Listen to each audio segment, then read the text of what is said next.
Yes, good afternoon from Amsterdam, the Netherlands, and good morning from North Carolina. Um, Again, another day, and I have a very special guest again, very close to my heart.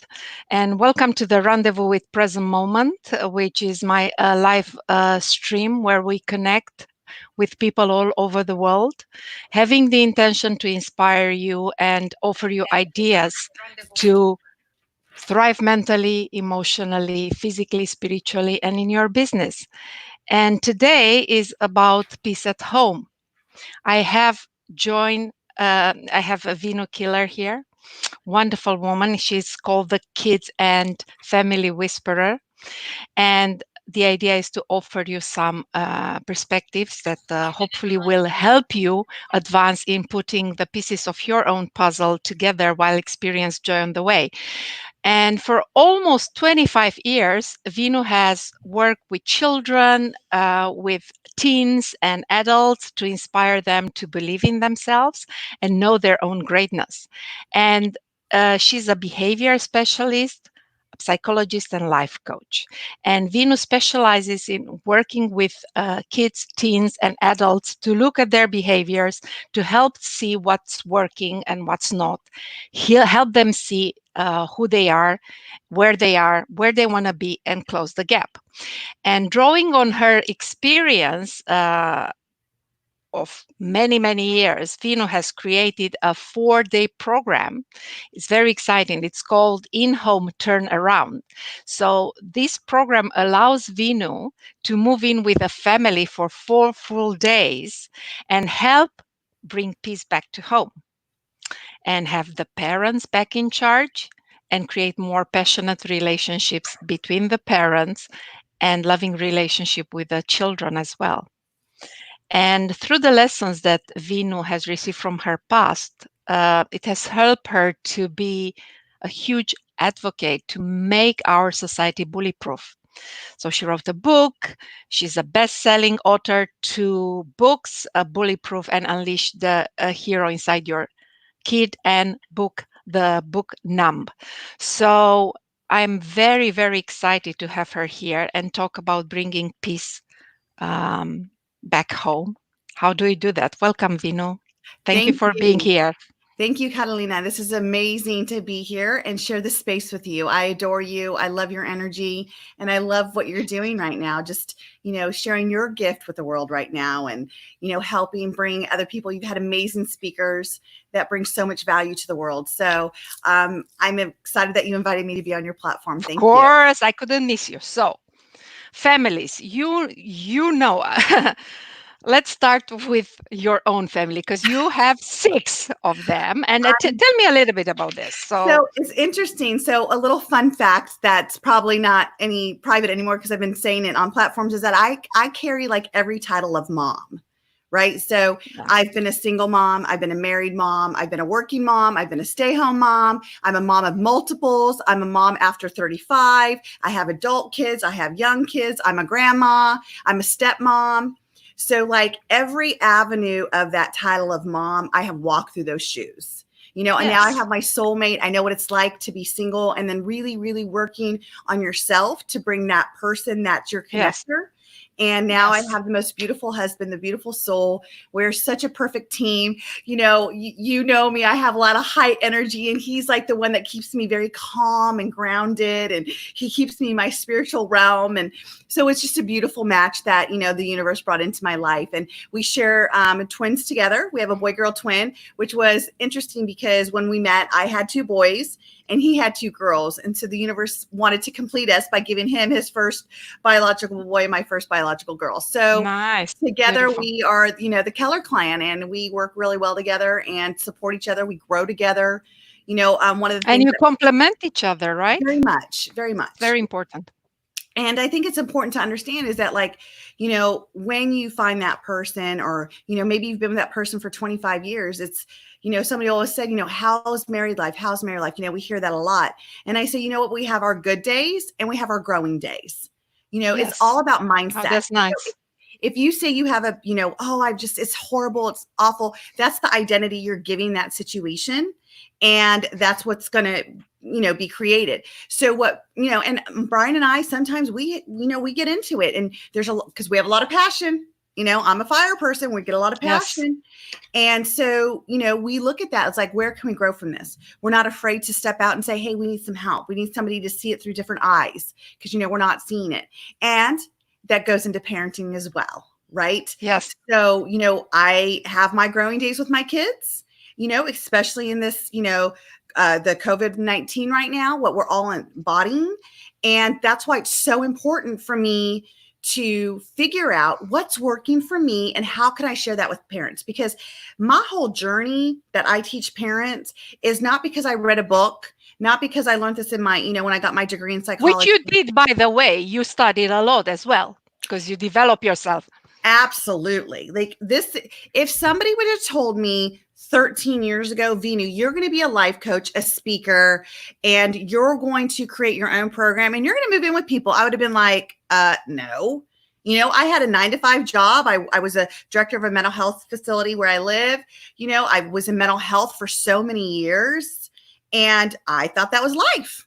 I was going to work on getting my, my license in psychology. It didn't work out that way. I was going to take my life in 2016. So in all actuality, Catalina, I shouldn't be here. But it was it was the grace of God that took me to a seminar in 2017 that just pivoted my life. I just did a pivot. I owned it. I accepted it. I took accountability for my life. And I decided in that moment, right? We say in the moment of decision, your destiny is created. Thank God Tony Robbins says that. I'm going to give him credit. That's where the credit is going to. Yeah. And in that moment, I decided I want to live. But I didn't know what that looked like, because for 21 years, I wasn't living, right? I was surviving. Yes. And so it was a journey. It was a journey to create Veenu. It was a journey to love Veenu. It was a journey to know that I was enough, to get in that peer group, to create my peer group. How many times I fell down and how many times I got back up. And I don't even know how many times I fell, but I definitely know how many times I get back up, because I am what back got up. you forward? What got you to go over adversity? What was the driving force for you? The driving force for me was to know that I was the creator of my story, and I could create a story that kept taking me down and kept telling me I wasn't good, or I can create it in a story and look at my boys and give them a legacy. Nice. Beautiful. And I like your distinction, good and growing days, because that's, again, the language we use influences the way we feel in the moment, right? Right. So tell me a little about this, growing days. So my growing days look like this. There's a challenge. We get emotional attachment to that challenge. And when you're an emotional charge to something, you're really just feeling it. You're not thinking of the reality. You're not thinking of how can I grow through this? You're just feeling it. And that's okay. We have got to learn that manager state does not mean you don't feel what's going on, because there is definitely a lesson there. There's a lesson there in that moment of growth. Yes. And when you feel it and you give each other space to feel it, yes, then and only then can you grow through it. Yes. A lot of us want to say, oh, this happened and I'm so angry with you and I need my space. And then you guys go in space. And then what happens? You come back together, you have dinner. You didn't grow through it. You grew around it. You went around it. You went around an opportunity the universe just gave you to grow through it. Okay, so let's talk about relationship and kids. I'm just putting this in the comments because it's so good. I find good days versus growth days. I want people to have it. Yeah. So like if you look at relationships and you look at your kids, right? How many of us think one way with our kids because we were raised, we have this like blueprint in us that this is how you raise kids. And then you have a partner who has a blueprint and this is how you raise kids. Who's right? You both are. Because you look at the great qualities of each other and you say, you know what, the reason why we have this is the path we took. So what can we take that's great about us and install this in our kids? The other thing is the adversity that our kids see. Guess what they also see? They see how we come together and we talk about it and we grow through it. And so when our kids say, Mom, are you mad at Dad? And I said, I was angry. I was. And I said, so let's talk about why I'm angry. Because Daddy said this and Mommy did not agree. Or Mommy said this and Daddy did not agree. And I said, did you hear the passion? Did you hear the passion in mommy's voice? Did you hear the passion in daddy's voice?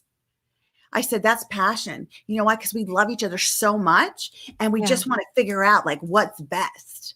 And I said, but also look at mommy and daddy. What happened afterwards? Oh, well, you guys were hugging. I said, we were hugging. You know, Yeah.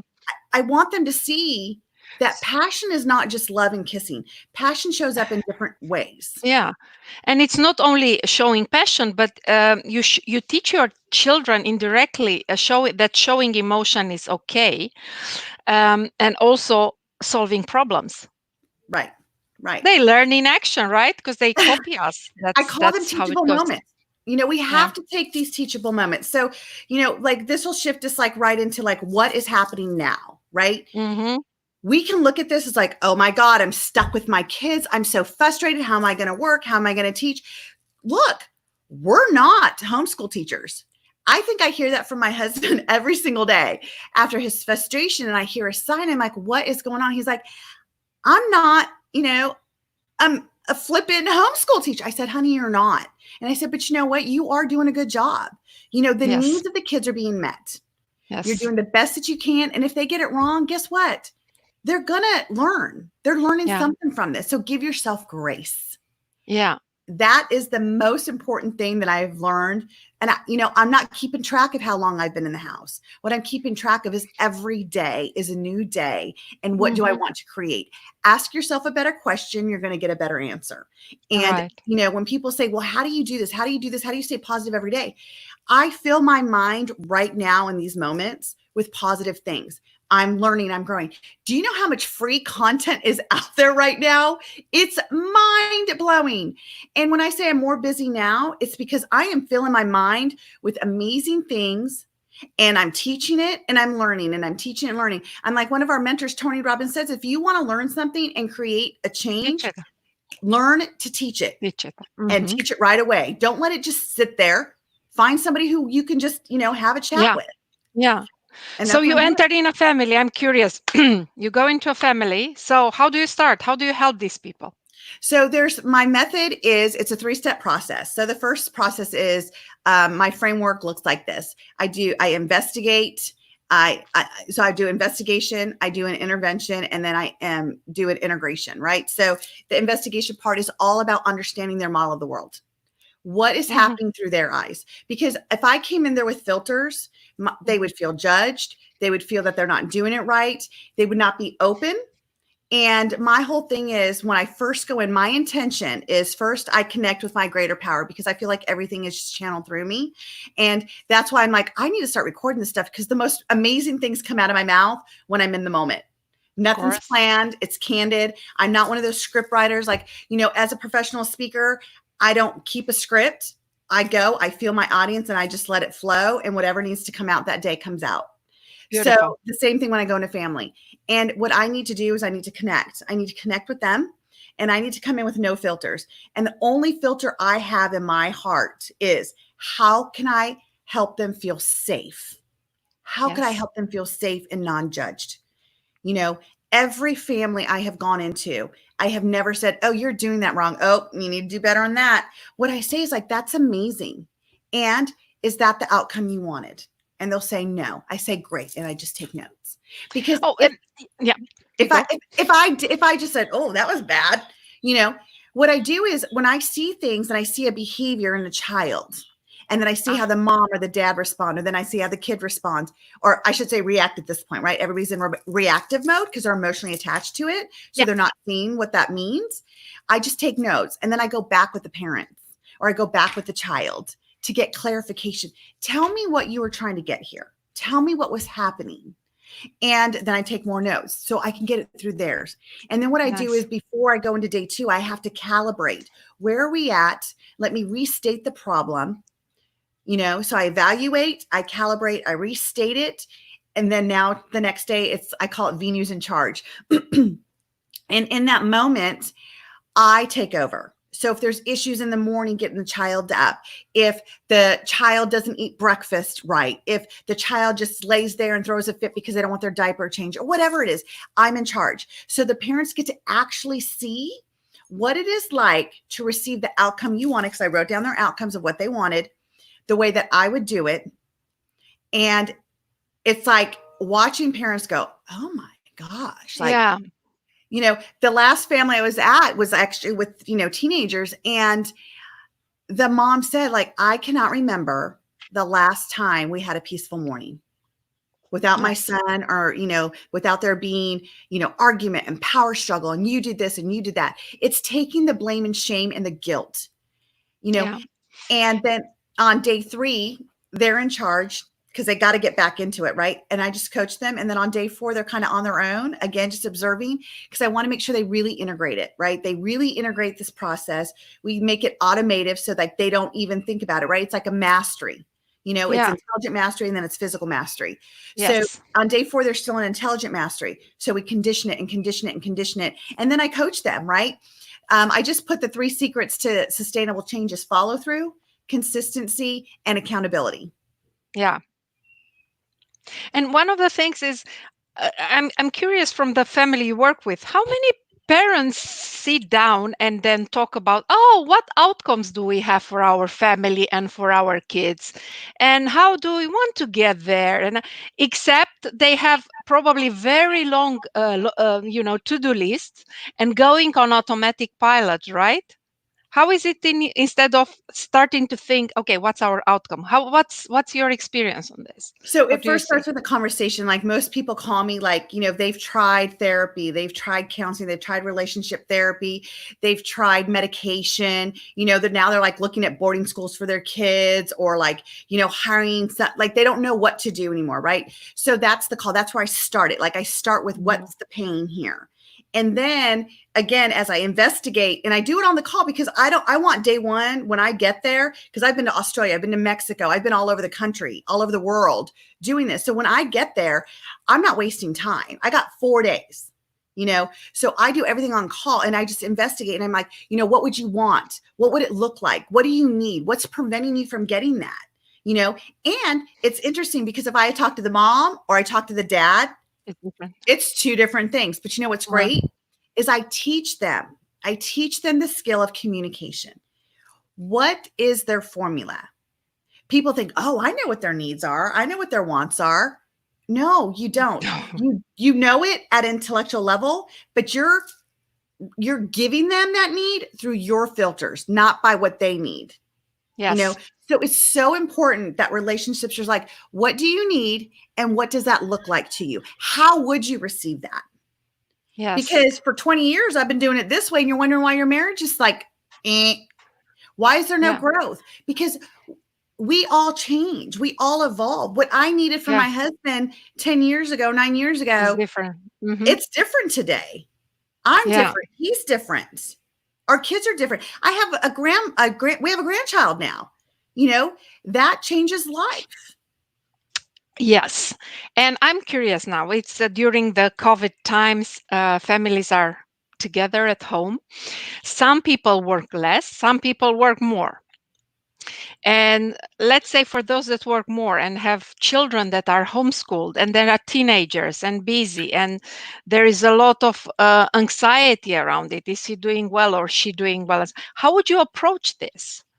When everybody's on top of each other and so. Right. So there's 2 main things I would like to say. Number 1, like I said before, give yourself grace. What does that look like? What does grace look like? Grace means stop beating yourself up. Hmm. I got news for you. If Yeah. the world, we already know the world is going to change. Like if whatever we thought January, December, November look like, when we move forward, our world is not going to look like that. It will Yes. never, ever look like that. And some will not feel like that's okay. But as long as you know you're going to be okay. I have talked to so many of my client families because, that's what I do. I coach women, children, teenagers. And so I'm constantly every day checking in with these families. And you know what they're saying? They're like, Veenu, since you told us that, since you told us about grace, and we're not like, they're not doing this and they're not doing that and punish, Yeah. punish, punish. They're like, we are Hmm. so much closer. We're having fun. My house looks like a tornado went through it. And I know it's going to be okay. And I'm like, guess what? So does mine. So does mine. Yes. And you know what? When we're able to get back out into the world and we're ready to like walk out that door, we'll make sure we pick up So when we walk Yeah. back in, we have a feeling of freshness, right? Um, Yes. so the number one is grace. Stop beating yourself up. If they have more TV time, so what? The key is put boundaries around it, right? So the next thing is scheduling. Yes. So with my families, I have personally created some schedules with some families, and I say, this is what it might look like. Again, not my household, theirs. So if I just give people stuff, they're not going to follow through because it's No. not comfortable to them, right? So I Hmm. have to build it with them. What is it that you want? What would it look like? And so we start building a schedule. And they said, from this time to this time, I'm going to let my kids sleep in. That's a good idea. And then what? Then what? School. They still need to get up. They need to get dressed. They need to make their beds. They need to get some normalcy to their morning routine. They do their school. All of our platforms look different. My kids are in school for 4 hours a day. Some kids are in school for 30 minutes a day. Okay, And whatever it is. some others for 8 hours a day, the Right. teenagers. So make that schedule. Make sure there's a pull. One of our great mentors, Joseph, had taught us, at the training we were at, that it's not about motivation. It's not. And it was so No. great to hear that because it validated my thought process, right? So we always go I to our mentors. We're like, what are they saying? Oh, they agree. Yay, it's a win. I don't have a Create the pull. Create yes. the pull, right? Motivation is that emotional charge that's like, oh, I'm going to do it. And then tomorrow that emotional charge not there. And it's like, oh, I so don't believe in believe in inspiration.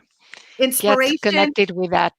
I love the name pull. Like, what's going to pull? Like, let's not stop. Let's stop pushing our kids towards it. Yeah. Let's start pulling our kids, right? So, what's their pull? So, some pull might be their video games because they're online. And that's the other thing. These teenagers monitor it closely because the internet's not less dangerous now.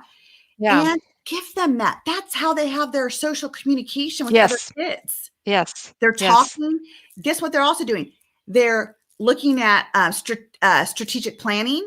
There's Oh some yeah, good they do ones more. too. Yes, I have my son is 13, so and I have two older daughters, and I got curious because boys are different, at least in my family, and I see how they approach social activities. Even before Corona, they are more online together versus girls that wanted to connect each other. Maybe it's a generational thing.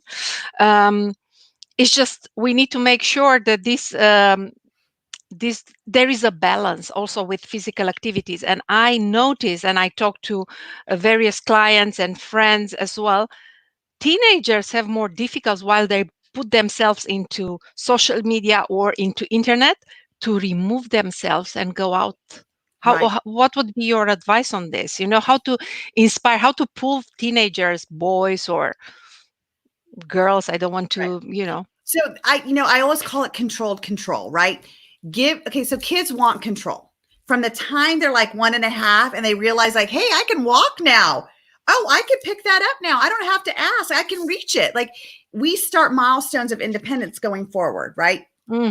So then when we get these teenagers, so like I said, I have a 26 and 21-year-old. So been there, done that. And honestly, watching the outcomes I've gotten from them, this is how I've created my program. I'm like, I wish I had a Veenu way back then to help guide me, not because I did things bad or wrong, just because I could have done things better.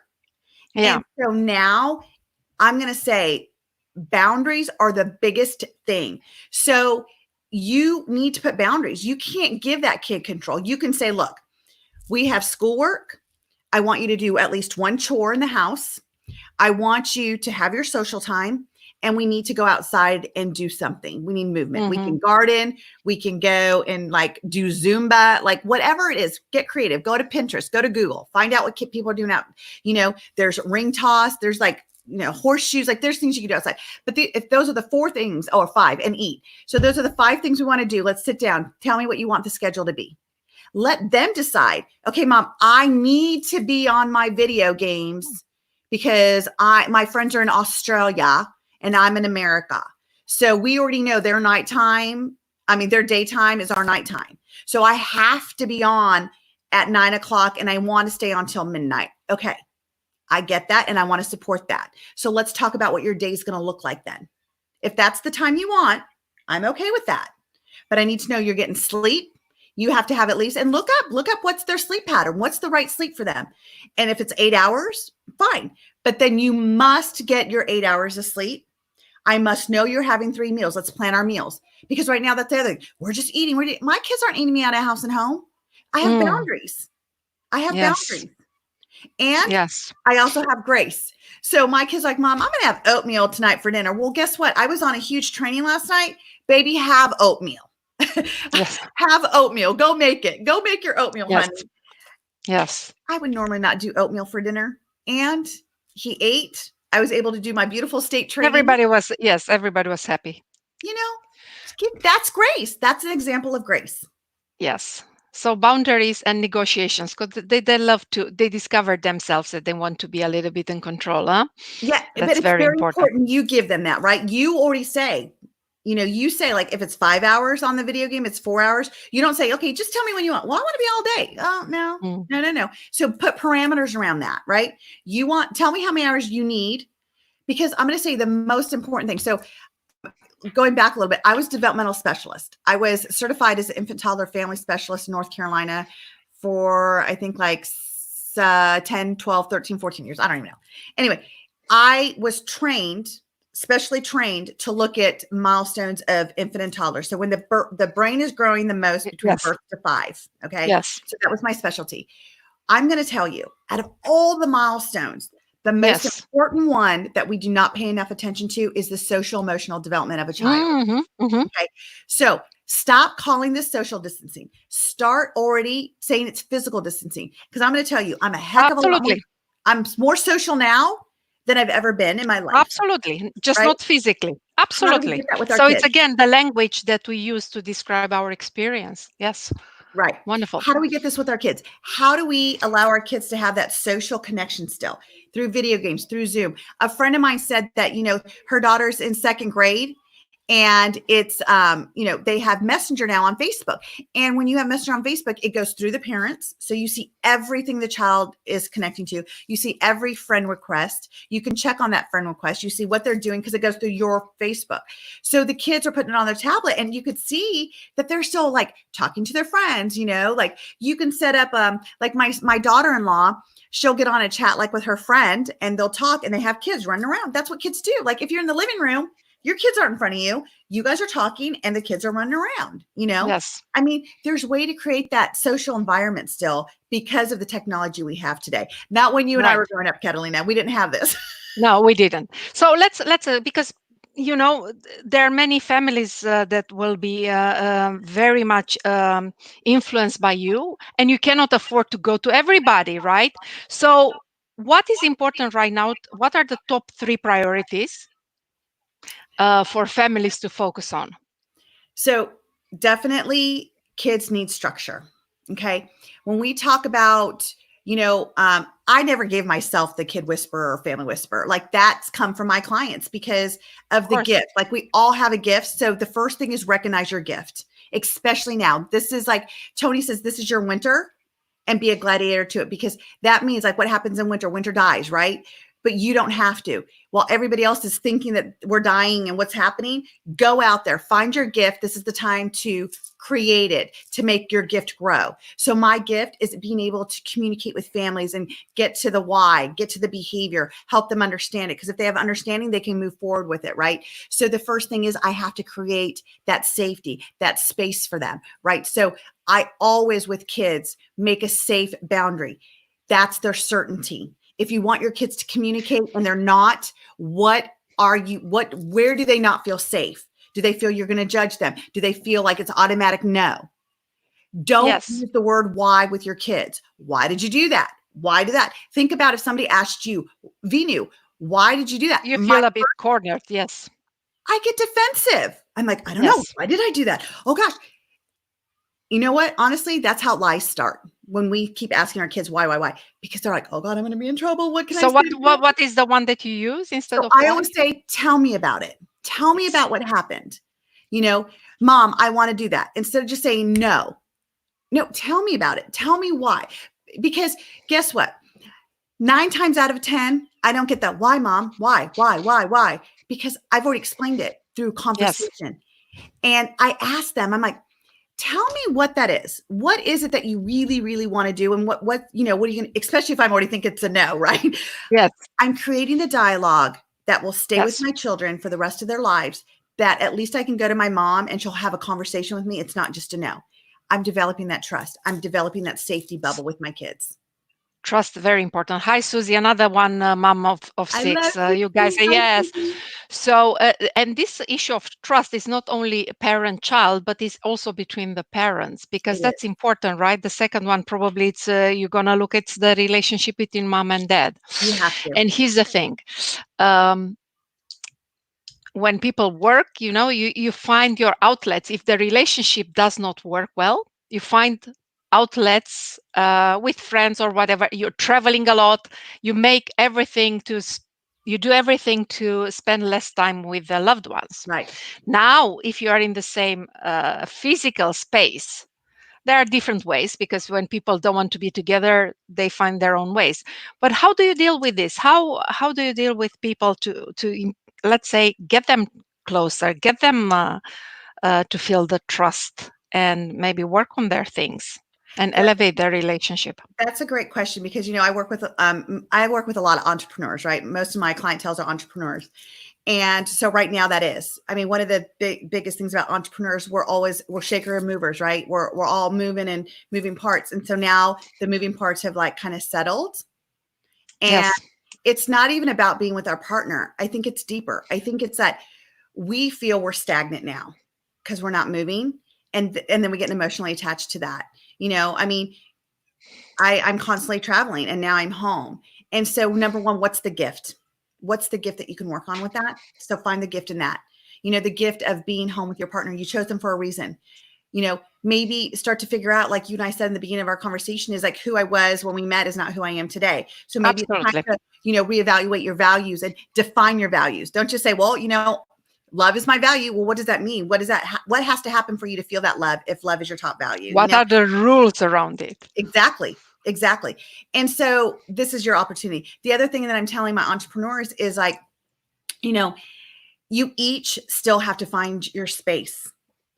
One of the things that I love about working with entrepreneurs, they have their own identity, right? And then so their identity is who they are out in the world. And then they have an identity as, being the lover, right? So, look at who's showing up at home, and separate that. And it's really hard because like even for me, when I go out and I'm traveling, I'm doing my thing, like I'm a coach, I'm a mentor, I'm a solutionist solving problems. When I come home, I take off that hat and I put on my mama hat, or I put on my my lover hat, for my husband. So, I can't bring that person in. Well, guess what? It's all in this house now. What Yes, I do is I chunk it, right? Right now, I'm in my coaching mentoring mode because the questions you're asking me, as soon as I'm off, I'm taking it off because I got some schoolwork to do with my kids. And now I'm going to go into mama hat, so I chunk it. What I do is I have different spaces though. yes, Generally I'm in my room, although that's not my ideal office, but I can close the door and my kids already know from, being like, this is when mom's door's closed, that's her place. Do not disturb. yes, And so, and I was telling you, I'm like, I'm actually in my kids' space right now because the lighting's better. And the thing is that this is their space. This is our homework space, yes, and then my husband and I, we generally are in the kitchen together, because yeah, he's taking care of me. He's a carpenter, so he's not really out there. So he's like, how can I support my wife right now? So we're in the kitchen and I'm sitting down and he's, making food for me and we're talking and we're spending time. So that's like my wifey hat, right? So we just have different areas that we create that space for each other. The other thing is we take time for each other. Like things have not changed. My husband and I, we put the kids to bed at 8:00. It's kind of 9 right now. Give ourselves grace. But then he goes out with the like 50 chickens that we have and the rabbits and the quails and the dogs. And he goes and he plays his guitar. Like that's his space. Then I have my space, you know. yes. I don't watch a lot of TV, but I have my stupid show, like the shows that are like nonsense shows, right? That I watch. And I'm like, oh, I have an hour of this and I'll get myself a drink, a tea or something. And I'll watch, TV, and that's my time. Yes. We're still finding And it's ourselves that sport time. also another hat, and how important is for women to understand that we have so many different hats, and maybe they know, but become aware of them, and you're becoming versatile in moving from one to another. And this is also part of giving yourself grace, you Yes. know? Yes. And it's owning it and not being ashamed of it. I Yeah. mean, I can't tell you how lucky I am to have a peer group that, every day we get on a call and we're like, okay, are we going to cry it out today? Are we going to dance it out today? And we just get to like, it's real raw emotions, and I have that. And so if today's a cry day, when we get on, I'm like, I just need to cry for a minute. And I own that vulnerability in me. I mean, I have a parent group and I remember I was stuck at my mom's in Idaho. We couldn't get back Yes. home. So while the world was finding out their norm, I didn't know what my norm looked like. Like I've honestly been home for like 9 days now. So the world's been shut down longer. That wasn't my norm yet because, my mom was there to help with the kids and now it's just me and my husband. And so I had a challenge and I just cried and I just did a Facebook Live with me crying because I need people to understand just because all of us are these powerful people that have learned and changed mindsets and now we want to give that gift to you doesn't mean that we don't have our own stuff. Of course. Even Tony Robbins, even, last night, Sage was saying, what they do. And I love this. She says, when we have that like growth moment or whatever, and Tony's looking at her, she's like, oh, fresh eyes, see me with fresh eyes, and I love that. And I'm like, oh, I want to write that down. I want to do Plus, that. it breaks the pattern as It well, right? does. Humor, it's good. It So you does. using humor as well, right? It just popped into my mind. It's We very need laughter. important. Laughter, laughter, laughter. Like, where are you finding the laughter in your day to day? So these are some questions. Yes. Where can I find the humor in my day to day? Where can I find my grace today? When am I going to take time for me? Another strategy I give people for self care is set a timer in your phone. Like I told my client this, and she says, I I didn't did do it that. every hour, but I have it every 2 hours. I said, does that work for you? She says, yes. And she goes, I'm so happy with that because my alarm goes off, in 2 hours, and I may be so busy, but at least I take that few seconds to turn it off and just do a big sigh. I think about something great and then I move forward. You know what? That's a lot more than she was doing before we coached and I gave her that. So you know what? Yay, it's a win. Celebrate that. Yes. And that's the other thing. Celebrate your small wins. My kids had this homework assignment yesterday, where they had to write down their daily routine and they had to pick 2 things they can do better. So they're like, Mom, I did it all good. I said, right. But what could you do better? And it opened a discussion. He's like, well, I guess I could get up better in the morning. I said, that would be good. And so this morning I got up and my husband always tries to get them up early to change their clothes, brush their teeth and eat breakfast, right? We have our morning routine. Does it work out every Yes. day? No. But since we did that homework assignment, I opened up that discussion. Yeah. Today I came up and I'm like, hey, he's like, Mom. And he was so proud of himself. He says, Yes. I'm dressed and I match. He knows me. I like matchers. Right. And he's like, I've eaten breakfast. I've brushed my teeth and I'm unloading the dishwasher. I said, oh my goodness. High five on that, buddy. How does that feel? Ask your kids that. Let them get that internal anchor. Yes. Right. We're so used to external anchors, especially think about your own life, guys. As an adult, think about your own life. Are you looking for people to tell you you're doing a good job or is it internal? Because for me, for Yes. many years, it was external. I had to learn Yeah, that I'm absolutely. proud inside. Let's give our kids that now. Well, any external anchor has an internal, but it's a different mindset to look at the internal, not It the is. external anchor. Absolutely. I want to build that now in Agree. my kids, right? I want to build Yeah. that so when they're older, when they're doing a good job, they feel proud. They know it's a good job. They're not waiting for somebody to say it's a good job.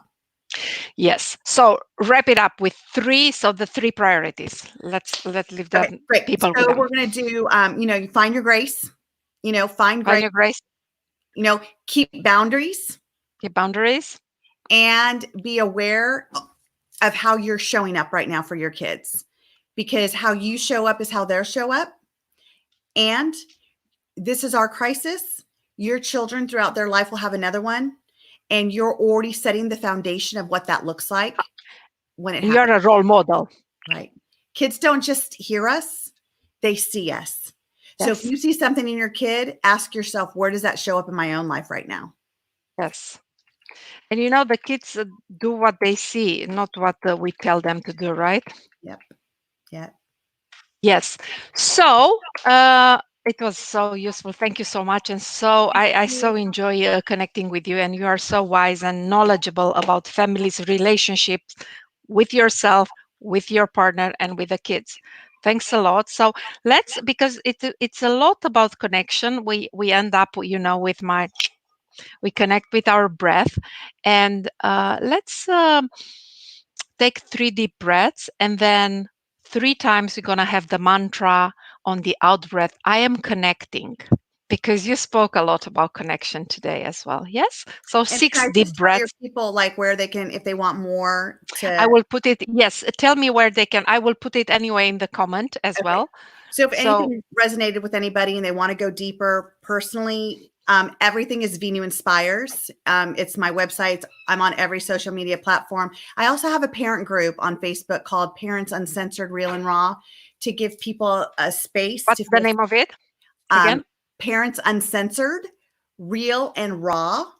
So they have a space to feel safe where they can come and get support, give support, vent, whatever that looks like, ideas, resources, fun. Okay, so let me write it down. Parents Uncensored. Okay, Real and Raw Facebook group. Okay, that's it. Okay, that's fine. Fine. And venuinspires.com. Awesome. Oh, you're so generous. Thanks a lot. One of the things I love about you. I like generous people. So let's take together 3 deep breaths.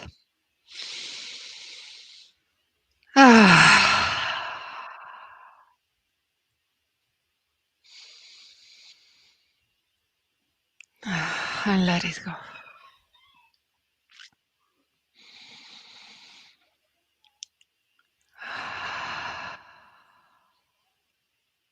And 3 more breaths. And on the out breath, just tell to yourself, I am connecting.